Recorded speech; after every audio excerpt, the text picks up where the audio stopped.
some better questions that mom could have asked Junior. What were you feeling when you hit your sister? Something specific. See, because when you ask him, why did you do that? That child doesn't have, he cannot answer because he doesn't have the depth of understanding and self-reflection to be able to respond coherently to that question. Even as adults, sometimes that's a very complicated question. Think about yourself when you're really mad or really frustrated or really sad, and they ask you, why did you do that? And you might say, I don't know. It was spur of the moment.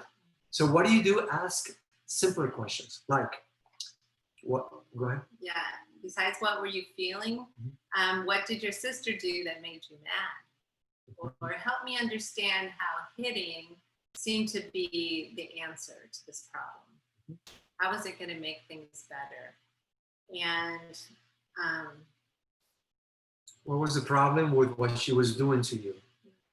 And then what other ways could you have responded? I think that is a super important thing to think through, because we need to give them tools to think, okay, how could I respond? And the situation is going to happen again, probably with siblings, right?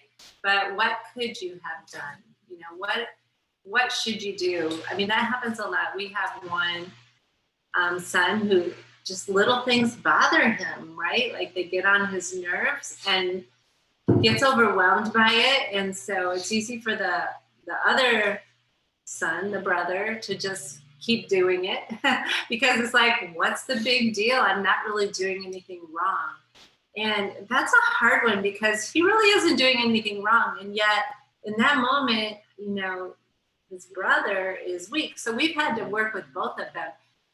For the younger one who's getting frustrated, it's, can you express first? Don't just go from 0 to 100 of anger and frustration and yelling, stop it, you know, stop doing that.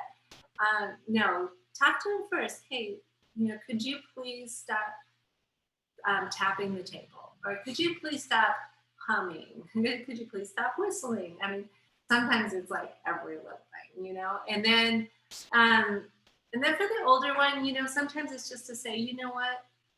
You're the strong one here and your brother's the weak one. And you are called to defend the weak.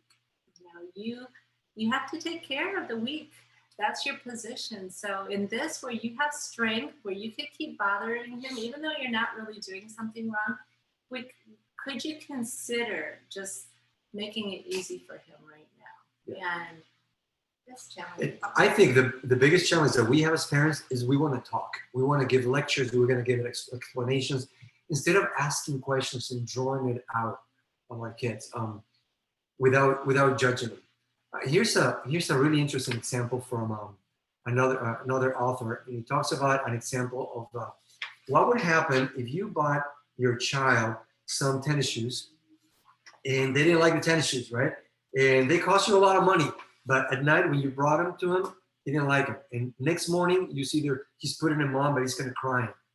Well, first he precedes the explanation with the two possible options of how you could respond with this. The finest art of communication is not learning how to express your thoughts. It is learning how to draw out the thoughts of another. We need to discover to help our children articulate their thoughts and feelings. The first objective in correction is not telling your child how you feel about it, but is to try to understand what is going on inside them. Understanding the nature of the struggle they're having. What is the content of the abundance of their heart, and what should their response be? For example, you notice that your kid is putting those brand new shoes and they don't like them, and the bad response would be, so you don't like the tennis shoes, right? Look, I know you don't like them, but that's all I could afford. Don't be such a baby. What would Jared say if I told him you were crying over something like this? They're just going to get messed up anyway. In a couple of days, no one will even know what they look like. Why do you care about what those kids think about your sneakers? Who made them experts anyhow? You should be thankful you even have them. Those sneakers you don't like cost more than my first car. Look, I gotta go to work. I have more important things to worry about than sneakers. How many times we have given a similar response? Instead, what if your primary goal is to understand the child's internal struggle?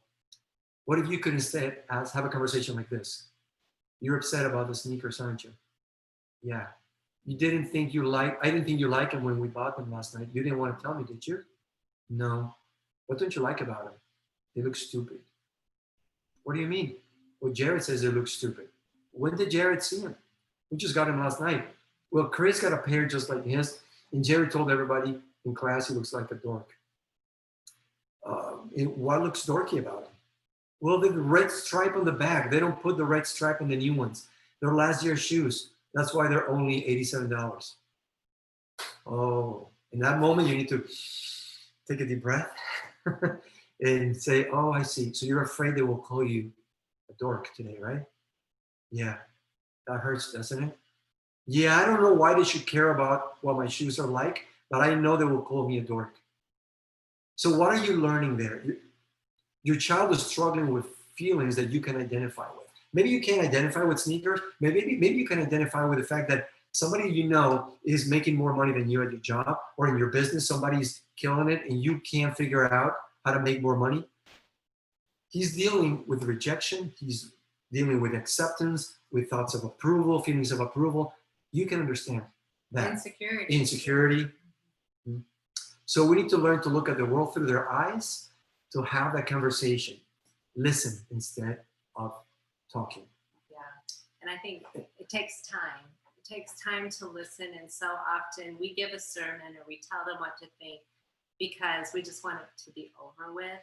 Mm-hmm. And that does just create the barrier where they're just going to think, they don't really care, they don't get me. And so as they grow older, that becomes a wall between the two of you. And then you're wanting them to share, you're wanting them to express their thoughts about something. And they're like, no, why? They think you're not going to listen. So you want to start when they're young, and it takes time. You can't just solve the situation. You need to empathize, talk about it, and then keep that door open, because when they're older, they're going to know that you take the time to listen.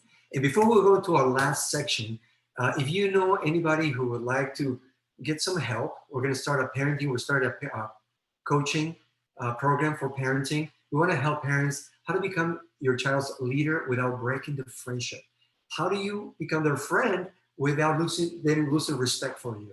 We want to help you with that. Make sure you share this video with that person if you know they're struggling with that. And follow us on Cesar and Pam, YouTube, Facebook, and Instagram. And now we go to the last section for the conclusion.